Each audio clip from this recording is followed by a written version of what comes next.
बेटियां ऐसे झट से बड़ी हो जाती हैं, पता ही नहीं चलता। हाँ डॉली जी, बस इसका ब्याह हो जाए फिर मैं थोड़ा रिलैक्स हो जाऊंगा। आपको कुछ पता भी है कि आप जब धुन बनाने लगते हैं तो सब कुछ भूल जाते हैं।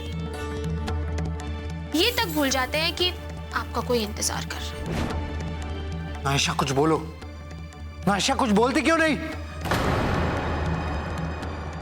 हाँ, मैंने ही मिलाया था सॉस, पर वो मैंने सिर्फ आस्था की मदद करने के लिए किया था। सुन लिया करण, अपने इस दोस्त की करतूत।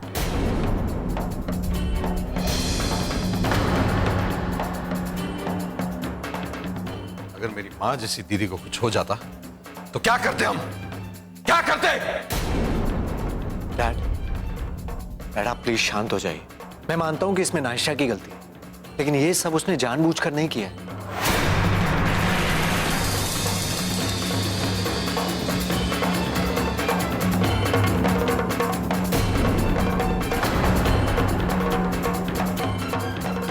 ये क्या कह रहा है तू करण? देखिए डैड, छोड़ी ना पुरानी बातों को। आयशा को कहां पता था कि बुआ जी को सोया सॉस से एलर्जी है? अगर उसे पता होता तो वो कभी ऐसा नहीं करती। ये सब उसने जानबूझकर नहीं किया।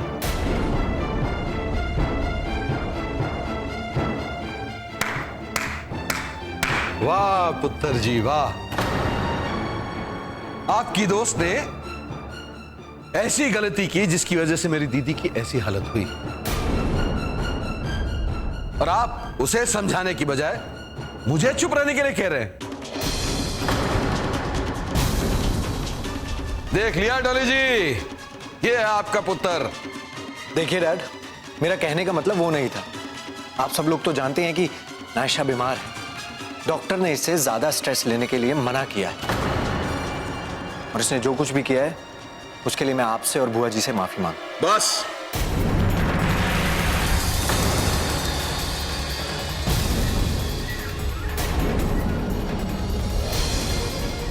मुझे और कुछ नहीं सुनना है, और हमें तेरी इस माफी की जरूरत नहीं है। मुझे अभी के अभी ये लड़की इस घर से बाहर चाहिए, मुझसे ये बर्दाश्त नहीं होती।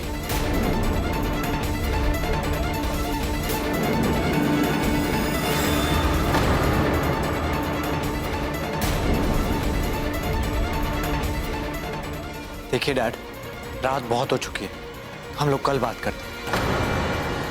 अभी आप लोग सो जाइए। नायशा, चलो तुम भी अपने कमरे में जाओ। तुमने शायद सुना नहीं मैंने क्या कहा। मैं सुबह तक का इंतजार नहीं करूंगा। ये लड़की इस घर से बाहर अभी जाएगी, और अगर तू इसे नहीं निकाल सकता तो मैं खुद इसे घर से बाहर निकालूंगा।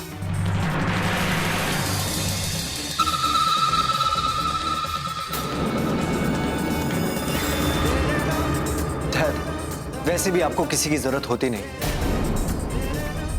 नायशा ने गलती की है, ये मैं मानता हूं, और इसके लिए सॉरी भी बोल रहा हूं, पर आप सुनना ही नहीं चाहते हैं। देखिए डैड, बात को बढ़ाने से अब कोई फायदा नहीं। इसकी तबीयत ठीक है ही नहीं, मैं इसे कैसे घर से बाहर निकाल दूं?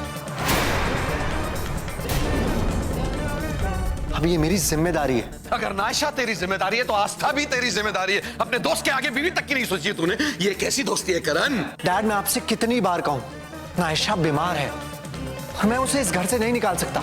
कुछ नहीं हुआ ऐसे, कोई बीमारी नहीं है, सिर्फ इसका नाटक है, और ये नाटक काफी दिनों से देख रहा हूं मैं। मुझे अब और बर्दाश्त नहीं होती। निकालो इसे। आप शांत हो जाइए। नहीं डॉली जी, आपकी तबीयत खराब हो जाएगी। डॉली जी आज इसका फैसला होके रहेगा। करण प्लीज शांत हो जाइए। आस्था, मैंने क्या किया? डैड को शांत कराओ ना। करण, मैं तुझसे आखिरी बार कह रहा हूं, ये लड़की आज ही इस घर से जाएगी।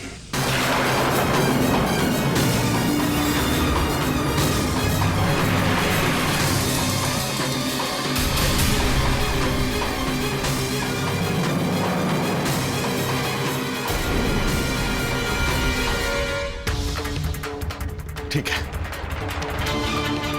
अगर तुम इसे घर से बाहर नहीं निकाल सकता, तो मैं खुद इसे निकाल देता हूं। डैड,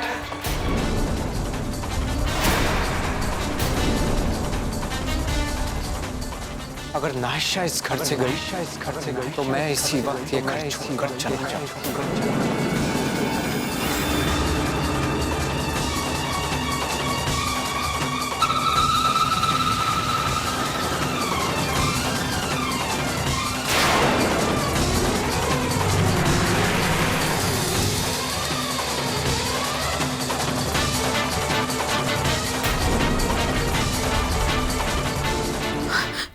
करण, अभी क्या कह रहे हैं?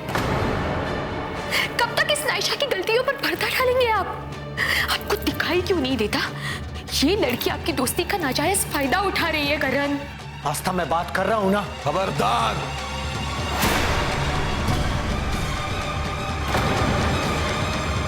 जो आस्था से ऊंची आवाज में बात करने की जुर्रत की तो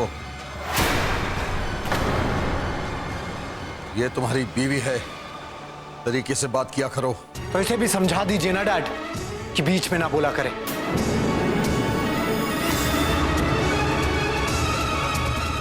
कहीं आज मेरा हाथ न उठ जाए।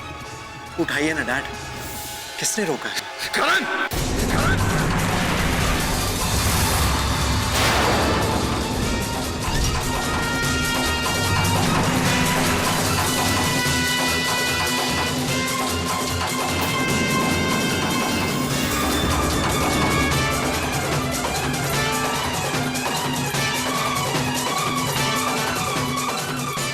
जाना चाहता है?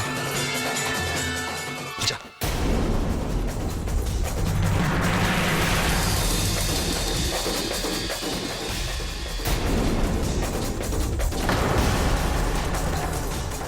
मैं सोचूंगा डॉली जी ने तुझे नहीं, आस्था पुत्र को जन्म दिया है।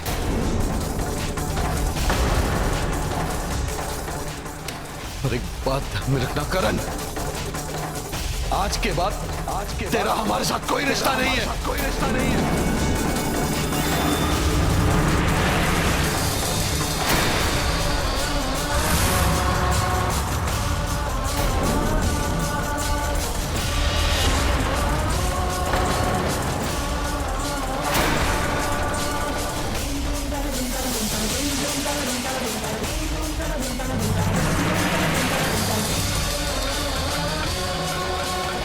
ठीक है डैड, तो आज मैं आप सबको हमेशा के लिए छोड़कर और एक बात आप भी सुन लीजिए, इस घर में मैं कभी वापस लौटूंगा।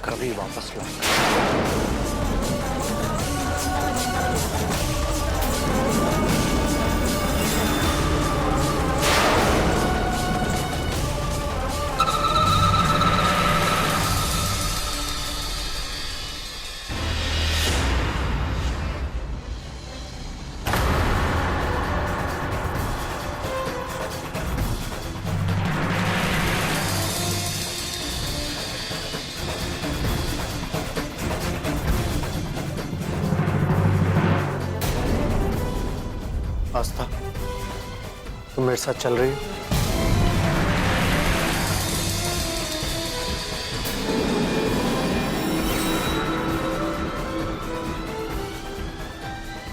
नहीं कर, इस फैसले में मैं आपके साथ नहीं।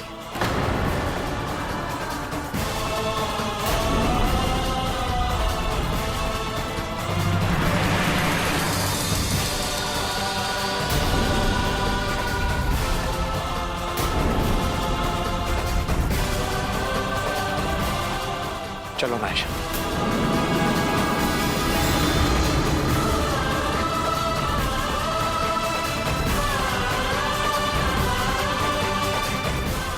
आजा! निकल जा इस घर से! कोई नहीं रखा तुम्हारा, किसी को जरूरत नहीं है तेरी। हम सोचेंगे हमारा कोई बेटा था ही नहीं, किसी को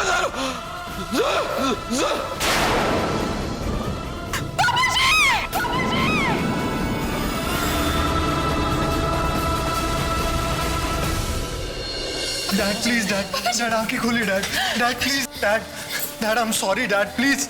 पापा जी आंखें खोलिए। मैं वो आपको छोड़ के कहीं नहीं जाऊंगा, dad I am sorry, dad please, पापा जी प्लीज उठिए, डैड प्लीज अपनी आंखें खोलिए, डॉक्टर, डैड कुछ कीजिए।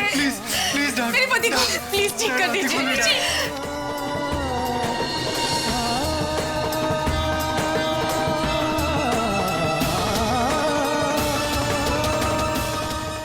सब ठीक हो जाएगा मम्मी जी।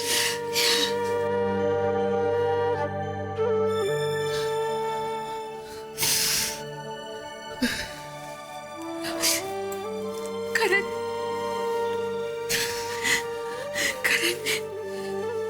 सब ठीक हो जाएगा करण, ठीक हो जाएगा। रोइए मत। सब मेरी गलती है आस्था। आज डैड की ये जो हालत है मेरी वजह से ही है। आस्था, अगर डैड को कुछ हो गया ना, मैं कभी अपने आप को माफ नहीं कर पाऊंगा।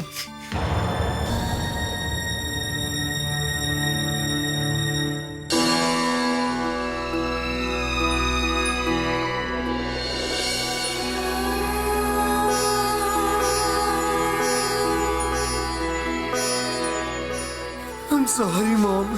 सब मेरी गलती है। I'm sorry. रो मत पुत्र, रो मत। किसी की कोई गलती नहीं है। जो होना होता है ना, हो जाता है।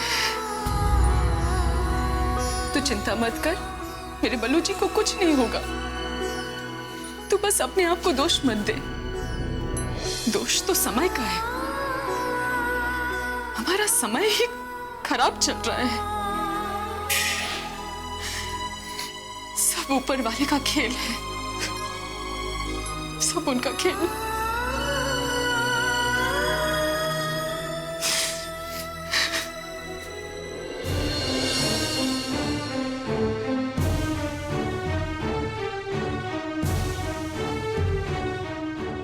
क्या हुआ पापा जी को? अरे कोई कुछ बोल क्यों नहीं रहा है?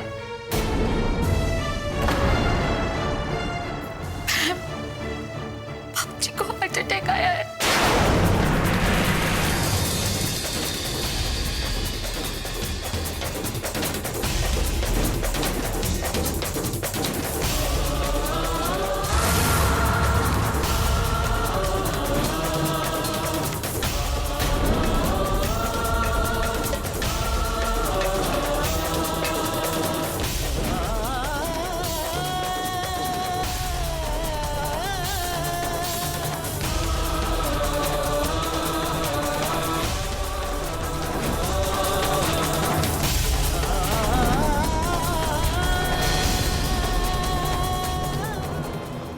मम्मी जी चुप हो जाइए ना प्लीज। कुछ नहीं होगा पापा जी को। मम्मी जी प्लीज मत रोइए, सब ठीक हो जाएगा। पुत्र, पता नहीं हमारे घर को किसकी बुरी नजर लग गई। आंटी जी,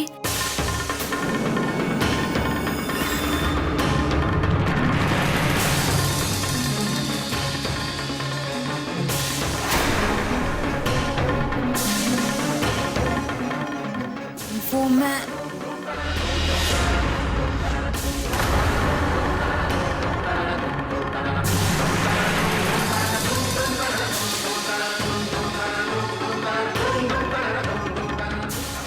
इस लड़की को कह दे ये यहाँ से चली जाए। मैं इसका चेहरा भी नहीं देखना चाहती।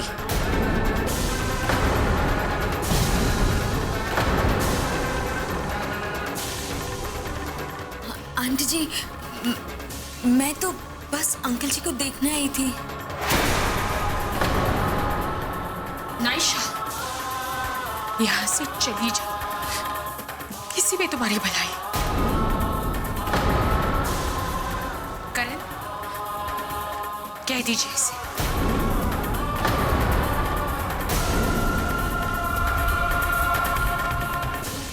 नायशा, अभी तुम यहाँ से जाओ। डैड की हालत बहुत खराब है, हम बाद में बात करेंगे। करण, मैं तो अंकल जी को बस सॉरी बोलना चाहती थी। आयशा, मैंने कहा ना, अभी बाहर जाओ, हम बाद में बात करेंगे। करण एक बार प्लीज वो। आयशा, बाहर जाके वेट करो।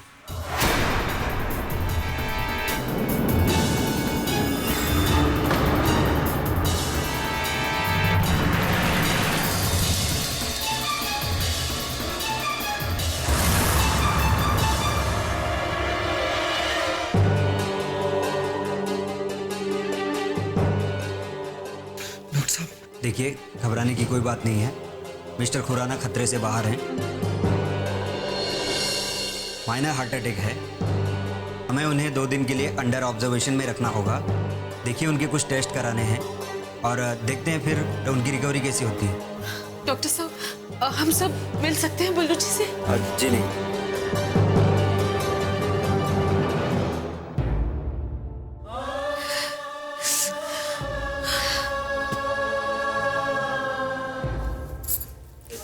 मम्मी जी, शांत हो जाइए मम्मी जी, वरना आपकी तबीयत भी खराब हो जाएगी।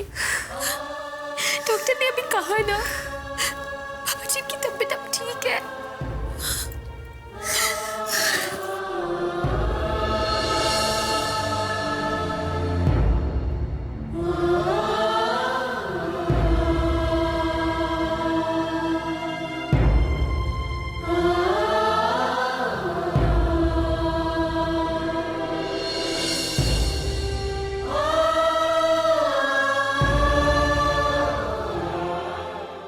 डॉक्टर साहब, अब डैड की तबीयत स्टेबल तो है ना?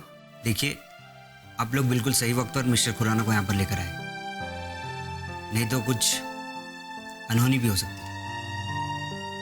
पर करण, मैं तो मिस्टर खुराना को अच्छे से जानता हूँ। वो बहुत ही खुशमिजाज किस्म के इंसान है। फिर ऐसी कौन सी टेंशन आ गई जो उन्हें हार्ट अटैक आया? सब मेरी गलती है डॉक्टर साहब, सब मेरी वजह से हुआ है। बेवजह मैंने डैड से बहस की, बट मुझे पता नहीं था कि डैड को हार्ट अटैक आ जाएगा।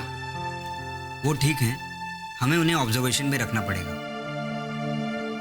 कुछ टेस्ट बाकी हैं जो बहुत इंपॉर्टेंट है, लेकिन सबसे ज़्यादा इंपॉर्टेंट ये है कि आप लोगों को उनका घर पे ख्याल रखना पड़ेगा। और मुनासिब ये है कि किसी भी तरह का कोई स्ट्रेस बिल्कुल भी ना दिया जाए। और वो जितना ज़्यादा खुश रहेंगे उतनी जल्दी उनकी तबीयत ठीक होगी। साथ में दवाइयाँ भी टाइम पर लेनी पड़ेंगी। मिस्टर करण, आप रिसेप्शन पर जाकर सारी फॉर्मेलिटीज़ पूरी कर लीजिए। तब तक मैं उनके सारे टेस्ट का इंतजाम करता हूँ। Thank you very much. You welcome. अरे करण कहाँ रह गया? अभी तक आया भी नहीं। कहीं उस बुड्ढे को कुछ हो तो नहीं गया? लुढ़क तो नहीं गया? अरे नहीं नहीं नहीं नहीं नहीं नहीं नहीं, अगर उसे कुछ हो गया ना तो मैं मुसीबत में आ जाऊंगी। सारा इल्जाम मुझ पर आ जाएगा। ओ गॉड, कुछ करो प्लीज, कुछ करो। हाँ, उस बुड्ढे को ना कुछ मत होने देना भगवान। मैं आपको पक्का 100 रुपए का प्रसाद चढ़ाऊंगी। मिल गया सुकून तुम्हें? कर लिया जो करना है? हाँ, बहुत खुशी हो रही होगी ना? याद रखना, तुमने जो किया है ना, उसका बदला तो तुम्हें चुकाना ही होगा। पापा जी की हालत की जिम्मेदार सिर्फ तुम हो, सिर्फ। उल्टा चोर कोतवाल को डांटे। हाँ? अंकल जी की हालत मेरी वजह से नहीं, तुम्हारी वजह से हुई है। अरे मैं तो चुपचाप अपने करण से मिलने जा रही थी, लेकिन तुम ही आ गए बीच में मेरा रास्ता रोकने। मैंने तुम्हें कहा भी कि देखो प्लीज मुझे जाने दो, लेकिन नहीं, तुम्हें तो घर में जब तक किसी को कुछ हो ना जाए चैन ही नहीं पड़ता।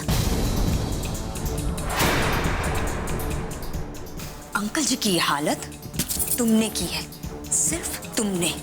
तुम्हारे बोलने से सच्चाई नहीं बदल जाएगी। एक बात याद रखना तुम, अगर पापा जी को कुछ हुआ तो तुम्हारा खेल खत्म। मैं भी पूरे 1 साल तक कोमा में थी आस्था। ऐसे किसी हॉस्पिटल में बस पड़ी हुई थी।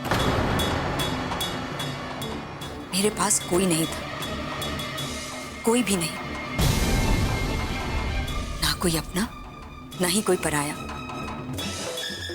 ना कोई आंसू पोंछने वाला, ना आंसू बहाने वाला। बिल्कुल अकेली थी। और तुम्हें पता है मेरी इस हालत का जिम्मेदार कौन था? अंकल जी, करण के डैड। वो सिर्फ अपने कर्मों की सजा भुगत रहे हैं और तुम्हें लगता है कि मैं जिम्मेदार हूं उनकी इस हालत की? अरे मैं नहीं, वो खुद अपनी इस हालत की जिम्मेदार है, वो खुद। जुबान संभाल के बात करो नायशा। तुम कहाँ थी ये कोई नहीं जानता था। इसमें किसी की गलती नहीं। ऐसा सिर्फ तुम्हें और इस परिवार के लोगों को लगता है, पर मुझे पता है सच्चाई क्या है। भगवान ने आज सिर्फ मेरी उस हालत का बदला लिया है अंकल जी से। सच्चाई और भगवान पे भरोसे की बात करती हो तो इतना भी जानती होगी कि तुम जो कर रही हो वो कितना गलत है। एक शादीशुदा इंसान की जिंदगी में जहर घोलना पाप नहीं तो क्या है? मैं करण की जिंदगी में जहर नहीं, प्यार घोलना चाहती हूँ। करण पे मेरा हक है, मेरा पहला प्यार है करण। बस नायशा, बहुत बोल दिया तुमने। अब एक शब्द और नहीं। बहुत जल्द भगवान तुम्हें तुम्हारी कर्मों की सजा देगा। उस दिन पता चलेगा कौन सही था और कौन गलत। तुम अच्छी तरह से जानती हो कि करण को पाने के लिए मैं कुछ भी कर सकती हूँ, गलत भी। करण को मुझसे कोई दूर नहीं कर सकता, कोई भी नहीं, तुम्हारा भगवान भी नहीं। एक बात याद रखना नायशा, भगवान के घर देर है पर अंधेर नहीं। जब भगवान की लाठी चलती है तो आवाज नहीं होती। तुम्हें पता भी नहीं चलेगा और करण तुमसे बहुत दूर हो जाएगा, बहुत जल्द।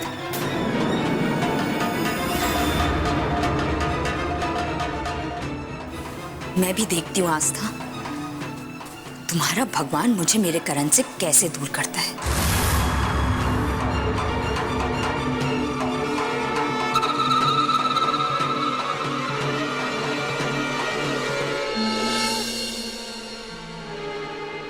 सर, आपकी ये फाइल।